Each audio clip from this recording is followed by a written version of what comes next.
आता जिल्ह्यातल्या टॉप 9 बातम्या आपण बघूयात। लातूरच्या 5 मध्यम प्रकल्पात आता केवळ 15% जलसाठा शिल्लक, 25 गावांना अधिग्रहण करून पाणी पुरवठा। बीडच्या परळीमधील बोर्णा प्रकल्पात फक्त 10% पाणीसाठा शिल्लक, पिण्याच्या पाण्यासह जनावरांच्या चाऱ्याचाही गंभीर प्रश्न निर्माण। विदर्भ, मराठवाडा आणि इतर ठिकाणी आपण बघतोय सध्या अवकाळीचा इशारा देण्यात आलेला आहे। हिंगोली जिल्ह्यात पिकांना अवकाळीचा फटका, गहू, हरभरा, ज्वारीसह फळबागांचं मोठं नुकसान, बळीराजा आर्थिक संकटात। बुलढाणा जिल्ह्यातील 39,000 शेतकऱ्यांना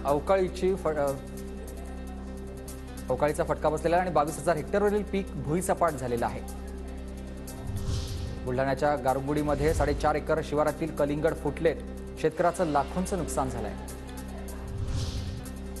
नाशिकमधील सिटी लिंक बसचे कर्मचारी पुन्हा संपावर, थकीत पगार आणि इतर मागण्यांवरून आजपासून संप।